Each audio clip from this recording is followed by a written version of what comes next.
مفتی ابرار صاحب کے بیانات سننے کے لیے مفتی صاحب کے آفیشیل چینل مفتی ابرار صاحب فلاحی آفیشیل کو سبسکرائب کریں۔ اعوذ باللہ من الشیطان الرجیم بسم اللہ الرحمن الرحیم ومن كان في هذه أعمى فهو في الآخرة أعمى وأضل سبيلا وإن كانوا ليفتنونك عن الذي أوحينا إليك لتفتري علينا غيره وإذا لاتخذوك خليلا ولولا أن ثبتناك لقد كدت تركن إليهم شيئا قليلا إذا لأذقناك ضعف الحياة وضعف الممات ثم لا تجد لك علينا نصيرا صدق الله العظيم۔ اور جو شخص اس دنیاوی زندگی میں ہدایت سے نابینا اندھا رہا بس وہ آخرت میں بھی اندھا اٹھایا جائے گا اور راستے سے زیادہ بھٹکا ہوا ہوگا۔ اے محمد صلی اللہ علیہ وسلم، یہ مشرکین مکہ چاہتے ہیں، قریب تھا کہ آپ کو اس چیز سے فتنے میں ڈال دیں جو ہم نے آپ کی طرف وحی کر کے بھیجی ہے، تاکہ آپ ہمارے خلاف وحی کے علاوہ کوئی اور بات گھڑ لیں، تب تو یہ آپ کو اپنا دوست اور خلیل بنا لیں گے، اور اگر ہماری طرف سے ثابت قدمی نہ ہوتی تو قریب تھا کہ آپ ان کی طرف تھوڑا سا مائل ہو کر جھک جاتے۔ اگر آپ ان کی طرف جھک جاتے تو ہم آپ کو دنیا اور آخرت دونوں میں دگنا عذاب دیتے، پھر آپ ہمارے خلاف کوئی مددگار نہ پاتے۔ یہ سورہ بنی اسرائیل کی 72، 73، 74 اور 75 نمبر کی آیات ہے۔ اوپر اللہ تبارک و تعالیٰ نے مشرکین مکہ کے باب میں کچھ باتیں ذکر کی تھی کہ یہ لوگوں کی عادت تھی کہ جب رسول اللہ صلی اللہ علیہ وسلم اپنا دین لے کر ان کے سامنے آئے اور ان کے سامنے توحید اور خالص ایک اللہ کی ربوبیت کا اور ایک اللہ کی طرف عبادت کرنے کا حضور علیہ السلام نے اعلان کیا، تو اس میں سے کچھ لوگ تو آپ کی طرف اول وہلے میں مائل ہو گئے اور ایمان قبول کر لیا، اسلام میں داخل ہو گئے، اور لیکن کچھ لوگوں نے رسول اللہ صلی اللہ علیہ وسلم کی باتوں سے اعراض کیا، آپ کی بات ماننے کے لیے تیار نہیں ہوئے، آگے پیچھے ہوتے رہے۔ اوپر کچھ باتوں کو اسی کے ساتھ ذکر کیا تھا کہ جب تم سمندر پر سوار ہوتے ہو اور تمہاری کشتیاں بحر میں پھنس جاتی ہے یا سمندری طوفان میں مبتلا ہو جاتی ہے تو تمہارے وہ معبود جن کو تم مکہ مکرمہ میں پکارتے ہو وہ سارے کے سارے تم سے غائب ہو جاتے ہیں اور تم ایک اکیلے اللہ کو اس وقت پکارتے۔ اور مشرکین کا معاملہ یہی تھا، وہ اپنے لات اور عزا ان سب کی جن کی وہ عبادت کرتے تھے، جب کوئی ایسا موقع آتا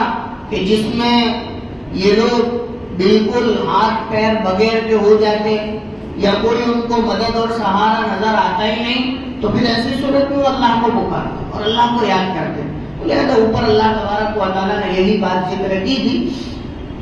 کہ اس وقت تم اللہ کو یاد کرتے ہو، اللہ کو پکارتے ہو، پھر جب اللہ تم کو خشکی کی طرف لے آتا ہے، تمہاری خوشحالی واپس آ جاتی ہے، تو پھر واپس تم جو ہے وہ اپنے معبودوں کو پکارنے لگتے ہو۔ یہ کیا ہے کہ تمہاری طرف سے سرکشی ہے۔ یہ کہا کہ ہم چاہیں تو تم کو اس پانی میں ہلاک بھی کر سکتے ہیں، اور ہم چاہیں تو جس خشکی پہ رہ کر تم اپنے معبودوں کی عبادت کرتے ہو ہم وہاں بھی تم کو ہلاک کر سکتے ہیں۔ ہماری اتنی طاقت اور قدرت ہے جس کو اوپر اللہ تبارک و تعالیٰ نے ذکر کیا. پھر اس کے بعد انسان کی تقریم کہ اللہ نے انسان کو کتنا عظیم بنایا ہے. اپنی ساری مخلوقات میں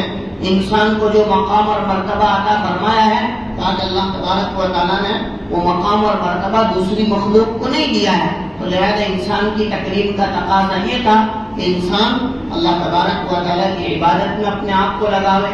اللہ رب العزت کی یاد میں لگاوے. اس کے بعد والی آیت میں اللہ رب العزت یوں فرماتے ہیں کہ وَمَنْ كَانَ فِي هَذِهِ أَعْمَى فَهُوَ فِي الْآخِرَةِ أَعْمَى وَأَضَلُّ سَبِيلًا. اور جو شخص اس دنیاوی زندگی میں ہدایت سے اندھا رہا, نابینا رہا, بس وہ آخرت میں نابینا اٹھاوے جاوے گا, نا آخرت میں بھی نابینا رہے گا اور راستے سے اور زیادہ بھٹکا ہوا رہے گا. آیت کریمہ کا مطلب یہ ہے کہ جو شخص دنیا کے اندر اللہ کی نعمتوں کو دیکھ رہا ہے, اللہ کی نعمتوں کو استعمال کر رہا ہے, اللہ رب العزت دن رات کے ذریعے سے اپنی قدرت اس کو دکھلاتے ہیں. گرمی کا بھیجنا, سردی کا جانا, بارش کا ہونا اور دوسری بہت ساری چیزیں اور بہت سارے تغیرات تو انسان اپنی آنکھوں سے دیکھ رہا ہے. اگر ان ساری چیزوں کو دیکھنے کے بعد بھی ہدایت کو قبول نہیں کرتا, اللہ کا خوف اور اللہ کی خشیت دل میں پیدا نہیں کرتا, تو کہاں کہ یہ ان سب چیزوں کو دیکھ کر بھی اندیکھا کر دیتا ہے. بس اوقات ہوتا ہے نا آدمی کوئی چیز دیکھ کر بھی اندیکھی کر دیتا ہے جیسا کہ اس نے دیکھا ہی نہیں اور اس کو پتہ ہی نہیں تھا. تو کہا کہ آدمی دنیا میں اللہ تبارک و تعالیٰ کی نعمتیں, اللہ تبارک و تعالیٰ کی ملنے والے تحفے دیکھ کر ہونا تو یہ چاہیے کہ اس کی آنکھیں کھلے اور وہ ایک اللہ کی طرف آوے, اس کی عبادت میں اپنے آپ کو لگاوے, وہ اس کی طرف آنے کے ساتھ ساتھ اپنے آپ کو اس کی اطاعت کے لیے جھکاوے. لیکن اگر کوئی آدمی دنیا کی نعمتوں کے ملنے کے بعد, دنیا کی چیزوں کے ملنے کے بعد بھی ہدایت سے دور رہا, ہدایت سے نابینا رہا, ہدایت سے اندھا رہا, تو قیامت کے دن وہ اللہ تبارک و تعالیٰ کی نعمتوں کے جو ہے وہ دنیا میں اندھا ہونے کی وجہ سے آخرت میں بھی اندھا ہو. اور بعض اللہ کے علماء مفسرین یوں فرماتے ہیں کہ وہ جنت کے راستے سے اندھا ہو جائے گا, یعنی اس کو جنت کا راستہ دکھائی نہیں دے گا. اور اللہ تبارک و تعالیٰ فرمائیں گے کہ جس طرح تم دنیا میں ہماری نعمتوں کو نابینا بن کر استعمال کر رہے تھے, یعنی استعمال تو کرتے تھے لیکن بالکل اس کی طرف کوئی توجہ نہیں ہوتی تھی, آج ہم نے تم کو نابینا کر دیا. جیسا کہ دوسری جگہوں پر بھی روایتوں میں بھی ذکر کیا گیا ہے کہ اللہ تبارک و تعالیٰ بعض لوگوں کو قیامت کے دن نابینا اٹھاوے گے. وہ کہیں گے کہ پروردگار دنیا میں تو ہم آنکھوں والے تھے, ہم کو نابینا کیوں اٹھایا گیا؟ تو کہا اللہ رب العزت کہیں گے کہ تم نے دنیا میں میری یاد سے, میرے ذکر سے اعراض کیا, مجھے یاد کرنے سے اعراض کیا, تم نے دنیا میں مجھے بھلا دیا, آج میں نے تم کو بھلا دیا. اور پھر اللہ تبارک و تعالیٰ ان کو نابینا اٹھاویں گے. تو لہذا اس آیت کریمہ میں اللہ رب العزت یوں ذکر کرنا چاہتے ہیں کہ جو شخص دنیا کے اندر ہماری ہدایت سے نابینا رہا, ہماری نعمتوں سے, حضرت عبداللہ ابن عباس رضی اللہ عنہما کی تفسیر یہ ہے کہ اللہ تبارک و تعالیٰ کی وہ نعمتیں جو بندے کو دنیا میں مل رہی ہے, ان نعمتوں کا حق یہ ہے کہ وہ ہدایت کی طرف آوے,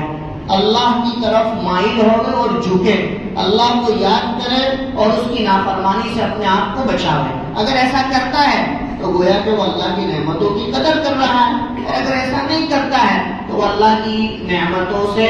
غافل ہے, نابینا ہو چکا ہے. لہذا فرمایا وَهُوَ فِي الْآخِرَةِ أَعْمَى وَأَضَلُّ سَبِيلًا, اور آخرت میں وہ نابینا ہوگا اور راستے سے زیادہ بھٹکا ہوا ہوگا. ہر آدمی کو چاہیے کہ اللہ تبارک و تعالیٰ کی دی ہوئی نعمتوں کو استعمال کرنے کے بعد آدمی ہدایت کی طرف آئے, یعنی دن بدن آدمی کے اندر اللہ کا خوف اور اللہ کی خشیت بڑھنی چاہیے, اس کا ڈر اس کے اندر پیدا ہونا چاہیے کہ جس رب کی نعمتیں اتنی ساری مل رہی ہے تو لہذا اس کا حق یہ ہے کہ اس کی عبادت کی جائے.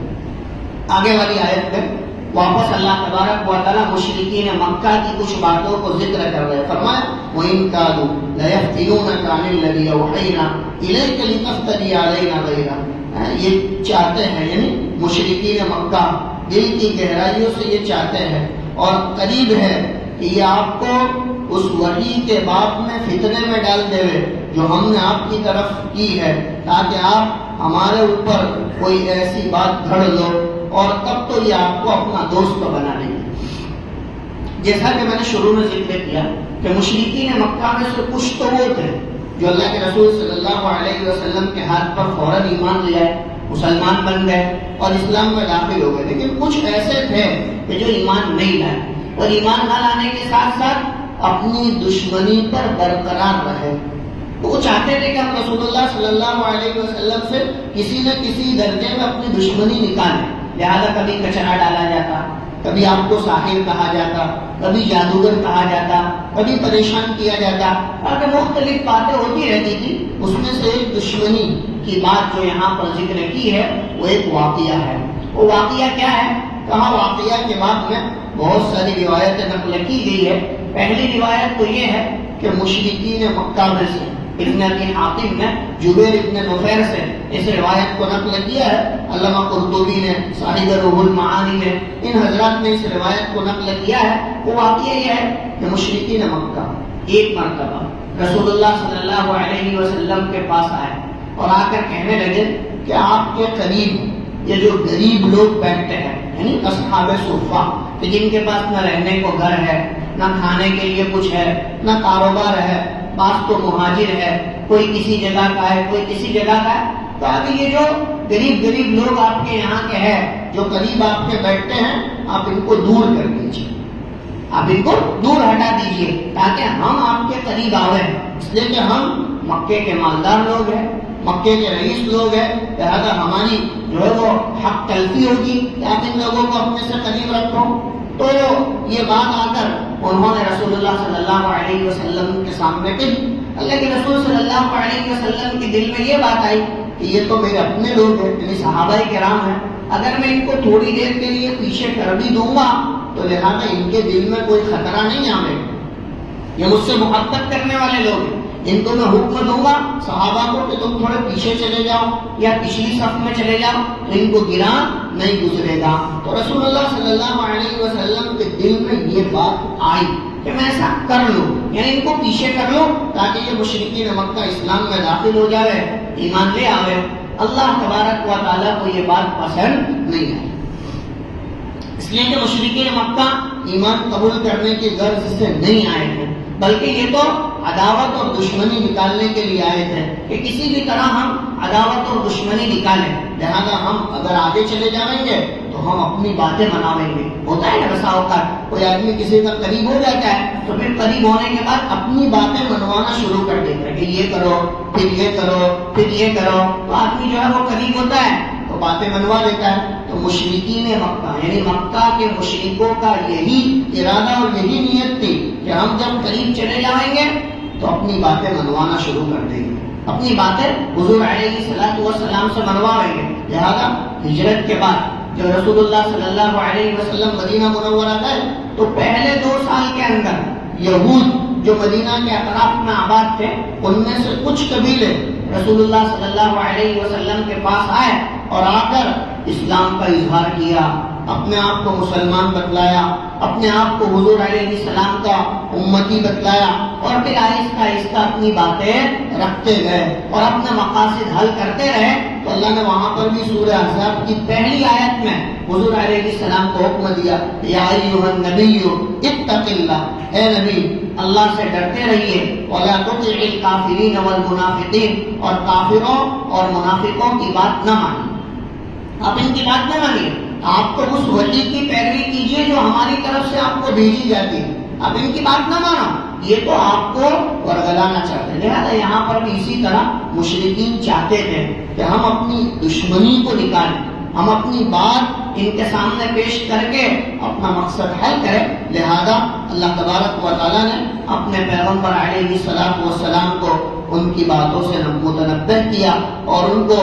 آگاہ کر دیا اور فرمایا وَإِن كَادُوا لَيَفْتِنُونَكَ عَنِ الَّذِي أَوْحَيْنَا إِلَيْكَ، اور قریب تھا کہ یہ آپ کو فتنے میں ڈال دیتے اس وحی کے باب میں جو ہم نے آپ پر اتاری ہے، یعنی آپ کی طرف جو وحی بھیجی گئی ہے، یہ لوگ تو اس ارادے سے آئے تھے کہ اس وحی کے باب میں، اس قرآن کے باب میں، ان آیتوں کے باب میں یہ فتنے میں ڈال دیں. لتفتری علینا غیرہ، تاکہ آپ ہمارے اوپر کوئی دوسری بات گھڑ لے. وَإِذًا لَاتَّخَذُوكَ خَلِيلًا، تب تو یہ آپ کو اپنا دوست اور خلیل بنا لیں گے. یہاں پر ایک اور واقعہ صاحب معالم العرفان نے نقل کیا ہے کہ طائف کا قبیلے بنو ثقیف، وہاں کے کچھ لوگ رسول اللہ صلی اللہ علیہ وسلم کے پاس آئے اور آ کر اپنے ایمان کا اظہار کرنے لگے کہ ہم مسلمان ہونا چاہتے ہیں، ہم اسلام میں داخل ہونا چاہتے ہیں. تو رسول اللہ صلی اللہ علیہ وسلم تو لوگوں کے ایمان کے باب میں حدیث تھے ہی، چاہتے تھے کہ امت کا ہر فرد مسلمان ہو جائے، ہر شخص جہنم کی آگ سے بچ کر جنت میں جانے والا بن جائے. لیکن انہوں نے قبیلے ثقیف کے چند لوگوں نے شرطیں رکھی کہ ہم ایمان تو لاویں گے لیکن ہماری شرط ہے. کیا شرط؟ پہلی شرط یہ رکھی انہوں نے کہ ہم ایمان لاویں گے لیکن آپ پورے عرب کے جتنے بھی عرب ہیں اس میں ہم کو فضیلت دو، یعنی عربوں کے اندر ہمارا مقام اور مرتبہ بڑھا دو، لہٰذا لوگ ہم کو بہت بڑے اور بہت اچھے عرب سمجھنے لگے. دوسری شرط رکھی کہ ہمارے یہاں طائف کے اندر جو وادی ہے، وادی وجہ، کہا کہ اس کو بھی مکہ مکرمہ کی طرح بابرکت قرار دو تاکہ لوگ وہاں کی عبادت کریں اور لوگ وہاں عبادت کرنے کے لیے آئے جیسے تمہارے حرم کی لوگ عبادت کرنے کے لیے آتے. رسول اللہ صلی اللہ علیہ وسلم کے سامنے یہ پیشکش کی. پھر اس کے بعد کہا تیسرے نمبر پر کہ دیکھو ہمارے معبودوں کا جہاں تک تعلق ہے تو ہم اپنے ہاتھوں سے ان کو نہیں توڑیں گے. پہلے ایسا ہوتا تھا کہ اگر کوئی مسلمان ہو جاتا تھا، اسلام لے آتا تھا تو اپنے بنائے ہوئے بتوں کو اپنے ہاتھوں سے توڑ کر ختم کر دیتا تھا اور ان جگہوں پر مسجدیں بنا کر عبادت کرنے لگتے تھے. تو ان مشرکین مکہ نے یوں کہا کہ ہم اپنے ہاتھوں سے اپنے بتوں کو نہیں توڑیں گے، ہم کو اس کے بعد میں ایک سال تک مہلت دو کہ ہم ایک سال تک اس کو نہیں توڑیں گے، اور اس کے نام پر جو نذرانے آتے ہیں، جو پیسہ، جو روپیہ جو اس کو ڈالا جاتا ہے، ہم ایک سال تک اس سے فائدہ اٹھاؤں اور پھر ایک سال کے بعد اگر آپ کہو گے تو ہم توڑ دیں گے. یہ تیسری شرط ہے. چوتھی شرط کہا کہ دیکھو ہم اللہ کے راستے میں جہاد کے لیے بھی نہیں جا رہے، آپ کہہ تو رہے ہو لیکن ہم جاویں گے نہیں. اور اس کے بعد جو ہے وہ پانچویں شرط یہ رکھی کہ ہم نماز بھی نہیں پڑھیں گے، اللہ کے رسول صلی اللہ علیہ وسلم نے ان کو سب سے پہلے یہ جواب دیا کہ بھائی اس دین کے اندر کوئی خیر نہیں ہے جس میں نہ رکوع ہو نہ سجدہ ہو، جس میں نہ رکوع ہو نہ سجدہ ہو، اس دین میں کوئی خیر نہیں ہے. لہذا آپ کو تاکہ نماز تو پڑھنی پڑے. اس طرح کی دوسری روایت دوسری جگہ بھی موجود ہے کہ رسول اللہ صلی اللہ علیہ وسلم نے ان کی ساری شرطیں قبول کر لی، لیکن جب نماز کی باری آئی آپ ایسے ٹیک لگا کر بیٹھے تھے، کھڑے ہو گئے اور یوں کہا کہ جس نے نماز نہیں پڑھی اس کا دین میں حصہ ہی نہیں، چاہے تو اسلام لاؤ چاہے تو اسلام نہ لاؤ. تمہارا جی چاہے تو اسلام لاؤ اور تمہارا جی چاہے تو نہ لاؤ، لیکن اسلام لانے کے بعد نماز تو پڑھنی پڑے گی. نماز تو تمہارے لیے ضروری ہے. لہذا اللہ کے رسول صلی اللہ علیہ وسلم نے پہلے تو یہ بات کہی کہ دیکھو نماز کے بغیر تو وہ دین ہے ہی نہیں کہ جس میں نماز نہ ہو. پھر اس کے بعد ان کی دوسری بات کہ دیکھو تم جو اپنے معبودوں کو توڑنے کی بات کرتے ہو تو کہا کہ وہ کام تو ہم دوسرے سے بھی کروا سکتے ہیں اور تمہارے معبودوں کو دوسرے سے بھی توڑوا دیں گے، کوئی بات نہیں. اور اللہ کے رسول صلی اللہ علیہ وسلم نے آہستہ آہستہ ان کی تمام باتوں کو رد کر دیا، ایک بھی بات مانی نہیں. اللہ تبارک و تعالیٰ اسی کو کہہ رہے ہیں وَإِن كَادُوا لَيَفْتِنُونَكَ عَنِ الَّذِي أَوْحَيْنَا إِلَيْكَ. قریب تھا کہ یہ آپ کو فتنے میں مبتلا کر دیتے اس چیز سے جو ہم نے آپ کی طرف وحی کی ہے، لِتَفْتَرِيَ عَلَيْنَا غَيْرًا، تاکہ آپ ہمارے خلاف کوئی بات ان کے سامنے گھڑ دے گئے، یعنی ان کی کسی بات کو آپ قبول کر لے گئے اور ان کی بات مان کر ان کو اسلام کی طرف راغب کر دے گئے. وَإِذًا لَاتَّخَذُوكَ خَلِيلًا، تب تو یہ مشرکین آپ کو اپنا گہرا دوست بنا لیں. سیدھی سی بات ہے کہ رسول اللہ صلی اللہ علیہ وسلم کسی دوسرے مذہب کی کوئی بات قبول کر لیتے ہیں تو وہ تو سند کا درجہ ہو گیا اور ان کے لیے تو بہت بڑی بات ہو گئی کہ محمد صلی اللہ علیہ وسلم نے ہمارے اس عقیدے کو، ہمارے دین اور ہماری مذہب کی اس بات کو مان لیا ہے. لہٰذا وہ تو پورے عرب میں چلا دیتے. لہٰذا کہہ رہے وَإِذًا لَاتَّخَذُوكَ خَلِيلًا، تب تو یہ تم کو اپنا گہرا دوست بنا لیتے. آگے اللہ تبارک و تعالیٰ بہت بہتر بات فرما رہے، فرمایا وَلَوْلَا ثبتناک لقد کدت ترکن الیہم شیئا قلیلا، اگر ہماری طرف سے آپ پر ثابت قدمی نہ ہوتی تو آپ ان کی طرف تھوڑا سا مائل ہو چکے تھے۔ یعنی رسول اللہ صلی اللہ علیہ وسلم کے دل میں بھی یہ بات آ گئی تھی کہ ان کی کچھ باتیں مان لی جاوے تاکہ یہ مسلمان ہو جاوے، اور پھر آہستہ آہستہ جو ہے وہ ایمان میں داخل ہو جائیں گے تو ساری چیزوں کو چھوڑ دیں گے۔ جیسا کہ ایک جگہ روایت میں ذکر کیا ہے کہ حضرت ابو موسیٰ اشعری رضی اللہ عنہ چند لوگوں کو اسلام میں داخل کرانے کے لیے لے کر آئے، اور انہوں نے جو شرطیں رکھی اس میں ایک شرط یہ رکھی تھی کہ ہم زکوٰۃ نہیں دیں گے، ہم جہاد نہیں کریں گے۔ تو رسول اللہ صلی اللہ علیہ وسلم دوسری روایت میں یوں فرماتے ہیں کہ میں نے ان لوگوں سے ان چیزوں کو قبول کرنے کا اس وجہ سے ارادہ کیا کہ یہ ایک مرتبہ جب مسلمان ہو جائیں گے اور اسلامی ماحول میں رہنے لگیں گے، صحابہ کو اور لوگوں کو دیکھیں گے، خود بخود زکوٰۃ دینے والے بن جائیں گے، خود بخود اللہ کے راستے میں نکلنے والے بن جائیں گے، ان کی طبیعت اور فطرت ہی اس پر آمادہ ہو جائے گی۔ لہذا رسول اللہ صلی اللہ علیہ وسلم کا مقصد یہ تھا، اللہ تبارک و تعالیٰ کہہ رہے وَلَوْلَا أَن ثَبَّتْنَاكَ، اگر ہماری طرف سے آپ پر ثابت قدمی نہ ہوتی، یعنی قریب تھا کہ ہم نے آپ کو اس بات پر ثابت قدم رکھ دیا کہ آپ مشرکین مکہ کی کوئی بات میں نہیں آئے، لَقَدْ كِدتَّ تَرْكَنُ إِلَيْهِمْ شَيْئًا قَلِيلًا، قریب تھا کہ آپ بھی ان میں سے کسی چیز کی طرف تھوڑے سے مائل ہو جائیں۔ پھر آگے فرمایا کس کو کہہ رہے؟ رسول اللہ صلی اللہ علیہ وسلم کو کہہ رہے اِذًا لَأَذَقْنَاكَ ضِعْفَ الْحَيَاةِ، اگر آپ مشرکین مکہ کی کسی بات کی طرف مائل ہو جاتے، ان کی کوئی بات مان لیتے، تب تو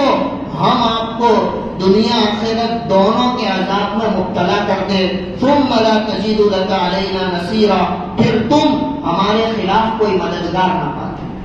کس کو کہا جا رہا ہے؟ اللہ کے رسول صلی اللہ علیہ وسلم کو کہا۔ حضرت شیخ الاسلام رحمۃ اللہ علیہ اس آیت کریمہ کی تفسیر کے تحت نقل کرتے ہیں کہ جب یہ دو آیتیں پڑھی جاوے تو آدمی کو چاہیے کہ دو زانوں بیٹھ جاوے، اور دو زانوں بیٹھ کر اللہ تبارک و تعالیٰ کی شان کبریائی اور اللہ تبارک و تعالیٰ کا غضب اور اس پہ جو ہے وہ قہاریت کا اظہار کرے کہ اللہ اپنے پیغمبر علیہ السلام کو یوں کہہ رہا ہے کہ تم اگر دشمنوں کی کسی بات کی طرف مائل ہوئے اور ان کے مذہب میں سے کسی چیز کو قبول کر لیوے تو ہم تم کو دنیا میں بھی عذاب چکھاویں گے اور مرنے کے بعد آخرت میں بھی عذاب چکھاویں گے۔ اور اللہ نے اس نے ہی نہیں کیا، آگے فرمایا ثم لا تجد لك علينا نصيرا، پھر تم ہمارے خلاف کوئی مددگار بھی نہ پاؤ۔ یعنی ان دونوں آیتوں کے تحت حضرات علماء مفسرین نقل کرتے کہ اندازہ لگائیے کہ غیر اسلام کی طرف یعنی اسلام کے علاوہ کسی دوسری چیز کی طرف مائل ہونا اور اس کو اچھا سمجھنا بھی خطرے سے خالی نہیں، کہ اللہ نے جو اسلام دیا ہے وہ ساری خوبیوں کا حامل ہے اور اسی کے اندر ساری خوبیاں ہیں، اس کے علاوہ کسی اور چیز میں اللہ نے خوبی رکھی نہیں ہے۔ لہذا آدمی اگر دوسرے مذہب کی کوئی چیز دیکھ کر متاثر ہوتا ہے اور اس کو یوں سمجھتا ہے کہ وہ بہت اچھی ہے، ہمارے پاس یہ چیز نہیں ہے، تو کہا تو اس کو اپنے ایمان کے بارے میں سوچنا چاہیے، اس لیے کہ اللہ تبارک و تعالیٰ نے اسلام ایک ایسا مذہب بنایا ہے کہ اس میں ساری چیزیں موجود ہیں اور ایمان والے کو ادھر ادھر کسی جگہ متوجہ ہونے کی اللہ تبارک و تعالیٰ کی طرف سے ضرورت ہی نہیں ہے۔ جب یہاں اللہ اپنے پیغمبر علیہ السلام کو اتنی سخت بات کہہ سکتے ہیں تو میں اور آپ کیا ہیں؟ لہذا حضرات علماء مفسرین نقل کرتے ہیں کہ ایمان والوں کو چاہیے کہ غیر اسلام یا غیروں کے یا ان کے مذہب کی کوئی چیز کو دیکھ کر متاثر نہیں ہونا چاہیے اور اس کو قبول کرنے کا ارادہ بھی نہیں کرنا چاہیے۔ بہت سارے مسلمان ہوتے ہیں تو وہ اس طرح کے ہوتے ہیں کہ جو غیروں کی طرف مائل ہو جاتے ہیں اور کہتے ہیں بھائی ان کا مذہب ان کی جگہ پر، ہمارا مذہب ہماری جگہ پر، تو کہا کہ اس کی شریعت بالکل اجازت نہیں دیتی ہے۔ اللہ تبارک و تعالیٰ کا دیا ہوا دین اور اللہ کے رسول صلی اللہ علیہ وسلم کی بتلائی ہوئی شریعت حرف آخر ہے، اس میں کسی قسم کی گنجائش نہیں ہے اور دوسرے مذہب کی کسی چیز کو اس میں داخل کرنے کی بھی اجازت نہیں ہے۔ یہی بات اللہ تبارک و تعالیٰ ان دونوں آیتوں کے ذریعے سے سمجھانا چاہتے ہیں۔ اللہ سے دعا ہے کہ دل کی گہرائیوں کے ساتھ اللہ ان آیتوں کو ہمیں سمجھنے کی توفیق عطا فرمائے اور جو باتیں رسول اللہ صلی اللہ علیہ وسلم کے لیے اللہ نے ذکر کی ہے ہمیں بھی ایمان پر ثابت قدمی اور ایمان کے باب میں متفکر بناوے، اور غیروں کے اور ان کی رسومات کی اور ان کی ادنا سے ادنا کسی چیز کو